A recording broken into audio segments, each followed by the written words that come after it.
आज हम समस्त 10वीं के विद्यार्थियों तो अपनी पाठ्य पुस्तक क्षितिज के दूसरा पाठ तुलसीदास जी के दूसरा पद का अध्ययन करेंगे। उससे पूर्व हम उसका प्रसंग ठीक ढंग से समझ लेते हैं। प्रस्तुत अवतरण गोस्वामी तुलसीदास द्वारा रचित रामचरित्र मानस के बालखंड से उद्धृत लक्ष्मण परशुराम संवाद का अंश है। इसमें धनुष भंग के बाद लक्ष्मण और परशुराम के आवेश युक्त संवादों का वर्णन किया गया है। अब उसका पद इस प्रकार है। चौपाई चंद लखन कहाँ हंसी हमरे जाना, सुनहि देव सब धनुष समाना। कहाँ सती लाबू जनु धनु तोरे, देखा राम नयन के भोरे। सुहत टूट रघुपति न दोसु, मुनि बिनु गाज करिय मत रोसु। बोले चितई परसु की ओरा, रे सठ सुनहि सुभाऊ। बालक बोली बधो नहीं, तो ही केवल मुनि जड़ जानी मोही। शस्त्र बाहु भुज छेद निहारा, परशु बिलोक महिप कुमारा। मातृपितहि जनी सोच बस, करसी महिष किशोर। गर्भहन के अर्भक दलन, परशु मोर अति घोर। अब प्रत्येक पंक्ति का अर्थ इस प्रकार है। समस्त विद्यार्थी अपने इस अर्थ भावार्थ को अच्छी तरह समझें। लखन का हंसी हमरे जाना, सुनहि देव सब धनुष समाना। लक्ष्मण जी परशुराम जी से बोले, हे देव, मेरी समझ से सारे धनुष एक समान हैं। दूसरी पंक्ति, का सती लाबू जनु धनु तोरे, देखा राम नयन के भोरे। शिव जी के पुराने धनुष को तोड़ देने से क्या लाभ और क्या हानि। श्री राम ने इसे नए के धोखे से तोड़ा देखा हो ही था। ये लक्ष्मण जी परशुराम जी को व्यंग स्वरूप बता रहे हैं। अगली तीसरी पंक्ति, चूहत टूट रघुपति न दोसु, मुनि बिनु काज करिय कत क्रोसु। इस पंक्ति का अर्थ इस प्रकार, लेकिन वह तो राम के द्वारा धनुष को स्पर्श करते ही टूट गया, फिर इसमें श्री राम का क्या दोष। इसलिए हे मुनि, हे परशुराम जी, हे ब्राह्मण देवता, आप बिना कारण ही क्यों क्रोध कर रहे हो। चौथी पंक्ति जो इस प्रकार है, बोले चितई परसु की ओरा, रे सट सुनहि सुभाऊ न मोरा। अपने फरसे की ओर देखकर ब्राह्मण देवता परशुराम जी बोले, अरे शठ, तुमने मेरे स्वभाव को अभी तक नहीं सुना है, जाना है। परशुराम जी लक्ष्मण को अवगत करवा रहे हैं, समझा रहे हैं कि मेरा स्वभाव बहुत क्रोधित है, मेरा स्वभाव से पूरी दुनिया परिचित है, और एक छोटे से तुम बालक होकर मेरे स्वभाव को नहीं समझ पाए, और मेरे जैसे योद्धाओं के सामने अपनी वाणी पर लगाम रखकर मेरे से बात कीजिए। ऐसे परशुराम जी लक्ष्मण को व्यंग्योक्ति में कह रहे हैं। पांचवी पंक्ति इस प्रकार है, बालक बोलिए बधू नहीं, तो ही केवल मुनि जड़ जानी मोही। बालक समझकर तुम्हारा वध नहीं कर रहा हूँ। ये परशुराम जी कह रहे हैं कि बालक तुम बोलते जा रहे हो, लेकिन आपका वध या आपकी हत्या मैं नहीं कर रहा हूँ। क्यों नहीं कर रहा हूँ? क्योंकि आप छोटे बालक हैं और बालक होने के नाते आपको छोड़ रहा हूँ। ये जड़, क्या तुझे मेरा मुनि ही समझ रहा है, मुझे सामान्य मुनि समझ रहा है? मैं एक योद्धा ब्राह्मण देवता परशुराम हूँ। यह आप एक सामान्य साधु समझना मुझे उचित नहीं है। 6ठी लाइन पंक्ति। बाल ब्रह्मचारी अति कोई, विश्व विदित क्षत्रिय कुल द्रोही। मेरे बाल ब्रह्मचारी और अत्यधिक क्रोधी हूँ। मैं बाल ब्रह्मचारी हूँ और बहुत ही अधिक क्रोधी हूँ, और सारे संसार को पता है, इस दुनिया को पता है कि परशुराम जी बहुत ही क्रोधवान योद्धा हैं। मैं क्षत्रिय के कुल का घोर शत्रु, जो क्षत्रिय कुल जो थे उसका घोर शत्रु दुश्मन हूँ। क्षत्रियों की इस धरती पर राज्य विहीन करके ब्राह्मणों को उन्होंने अपना जीत के राज्य दिया, प्रदान किया। अब देखिए, कहते हैं कि भुजबल भूमि भूप बिनु की नहीं, विपुल बाहर महीन देव न दिनहि। मैंने अपनी भुजाओं के बल पर, परशुराम जी कहते हैं, बताते हैं, मैंने अपनी भुजाओं के बल पर ही इस पृथ्वी को अनेक बार भूप विहीन, राजाओं विहीन, राजा का विहीन किया, और अनेक बार उनके राज्यों की भूमि को जीतकर मैंने ब्राह्मणों को दान कर चुका हूँ। ये परशुराम जी अपनी वक्तव्य के माध्यम से लक्ष्मण जी को व्यंग्योक्ति समझा रहे हैं, कह रहे हैं। अगली पंक्ति 8वीं विभक्ति।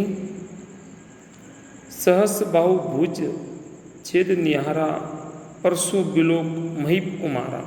इस पंक्ति का अर्थ इस प्रकार है। हे राजपुत्र, मेरे फरसे को देखो, कुल्हाड़े को देखो, ये शस्त्र बाहु को भुजाओं को काटने वाला है, हजारों भुजाओं वाले, भुजाओं को काटने वाला मेरा कुल्हाड़ा है। अगली पंक्ति इस प्रकार है। मातृ पितई जनी सोच बस, करसी महिष किशोर। तुलसीराम जी ने बहुत ही सुंदर वर्णन किया है परशुराम लक्ष्मण संवाद का, और उसका भावार्थ इस प्रकार है। हे राजपुत्र, लक्ष्मण के लिए कहा गया है, माता पिता को अपनी मूर्खता से शोकग्रस्त मत करो। अगर अपने माता पिता को मूर्खता से शोकग्रस्त करोगे, दुखी करोगे। अगली पंक्ति इस प्रकार। गर्भ नह के अरभक दलन, परशु मोर अति घोर। अब परशुराम जी बताते हैं लक्ष्मण को कि क्षत्राणियों के गर्भों में स्थित शिशुओं का मृदन करने वाला मेरा यह फरसा, ये मेरा कुल्हाड़ा अत्यधिक भयंकर अर्थात विनाशकारी है। ये बताते हैं। इस दूसरे पद में अनुप्रास अलंकार का सुंदर प्रयोग हुआ है, और यहाँ इस पद में अवधी भाषा का प्रयोग किया गया है। यहाँ पर दूसरा पद चौपाई चंद गति यति का बहुत ही सुंदर प्रयोग हुआ है। अब तीसरा पद है परशुराम जी का लक्ष्मण संवाद, तुलसीदास द्वारा रचित। बिहसी लखनु बोले मृदुबानी, अहो मुनि सुख महाभ्रट मानी। पुनि पुनि मोहि पहाड़,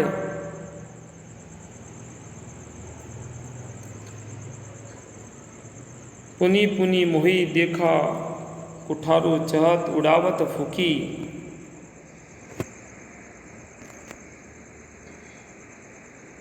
उड़ावत फूकी यहाँ कुम्भड़ बतिया कौ नहीं, जे तर्जनी देखी डरी जाही।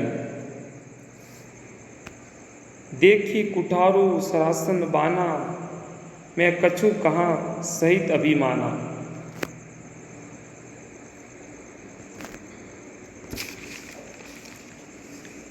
भृगु सूत समझी जनेऊ बिलो की, जो कछु कहूँ सहो रीस रोकी।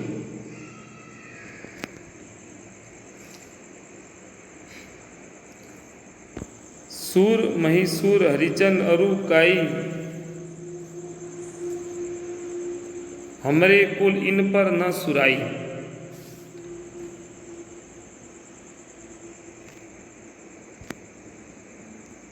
वदे पापू अपकीर्ति हारे, मारतु पहा अरिह तुम्हारे। कोटि कुलिस सम वचन तुम्हारा, व्यर्थ धर धनु बान उठारा।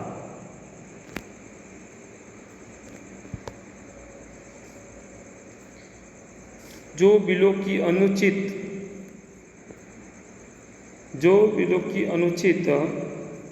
कहे चमहु महामुनि धीर, सुनी सरोस भृगु बस मनी, बोले गिरा गंभीर। अब इन पंक्तियों का अर्थ इस प्रकार है। बिहसी लखनऊ बोले मृदु बाणी, अहो मुनिसु कहाँ भटमानी। परशुराम जी के कठोर वचन सुनकर लक्ष्मण कोमल वाणी में हंसते हुए बोले, ओहो मुनि श्रेष्ठ, आप स्वयं को महान योद्धा मानते हो, महान वीर मानते हो। दूसरी पंक्ति इस प्रकार है। पुनी पुनी मोही देखाओ कुठारू, कुठारू यानी कुलाड़ा, चहत उड़ावन फुकी पहारू। इस पंक्ति का अर्थ इस प्रकार है। इसलिए आप मुझे बार बार अपना कुल्हाड़ा दिखा रहे हो, मानो फूंक से पहाड़ उड़ा देना चाहते हो।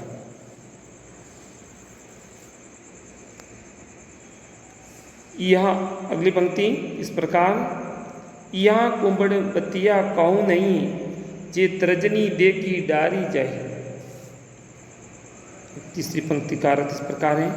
लेकिन ये मुनिवर, ये परशुराम जी, हम भी कोई बतिया का पौधा अर्थात एक कमजोर नहीं है जो तर्जनी देखकर ही डर जाएगा। हम इतने कमजोर योद्धा नहीं है तो केवल एक कुल्हाड़े वाले मान योद्धा को देखकर हम डर जाएंगे। हम ऐसे कमज़ोर नहीं हैं, हम वीर योद्धा हैं। युद्ध भूमि में डिंग नहीं हाँकते, अपनी वीरता का प्रदर्शन करके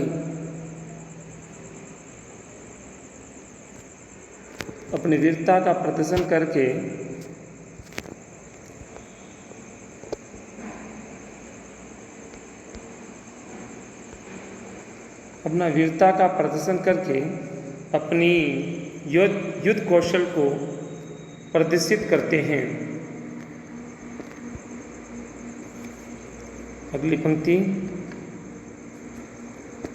देखी कुठारो सरासन बाना,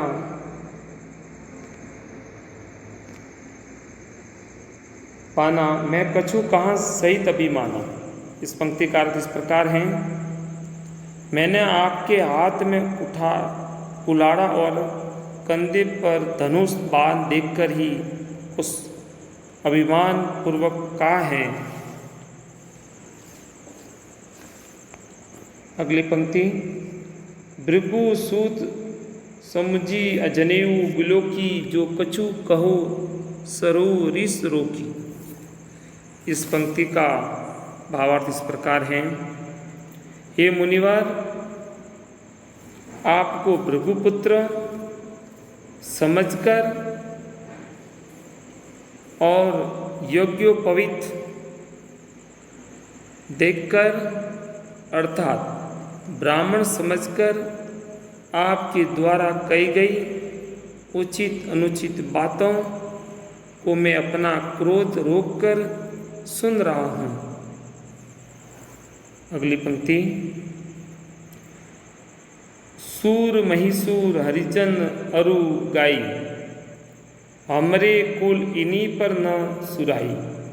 अब लक्ष्मण जी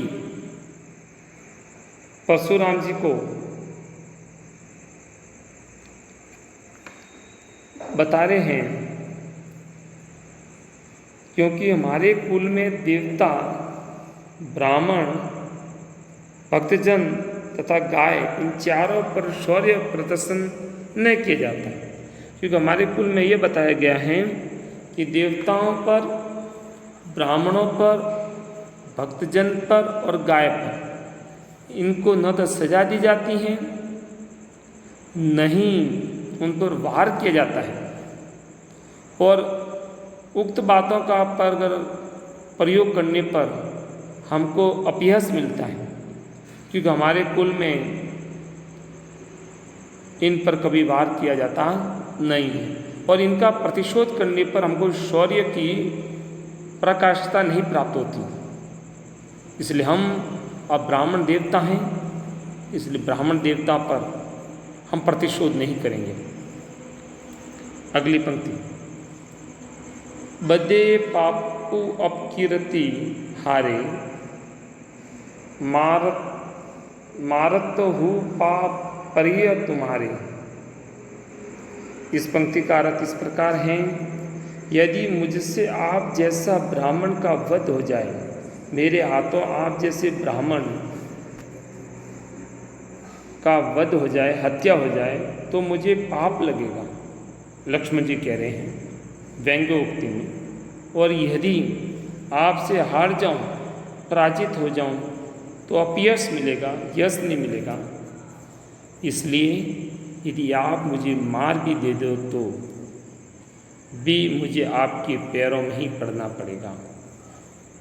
इस प्रकार की अपनी वक्तव्य दिया, प्रत्युत्तर दिया। अगली 8वीं पंक्ति इस प्रकार है, कोटि कुलिस सम बचनु, तुम्हारा व्यर्थ धनु बांध तू उठारा। अब उस पंक्ति का अर्थ है, हे परशुराम जी, आपके तो वचन ही करोड़ों वृक्ष के समान कठोर हैं, फिर आपके वह धनुष बाण व्यर्थ में धारण कर लिया है। यानी वास्तव में आपका जो वचन है वो करोड़ों वृक्ष के समान जो होता है, और धनुष बाण आपको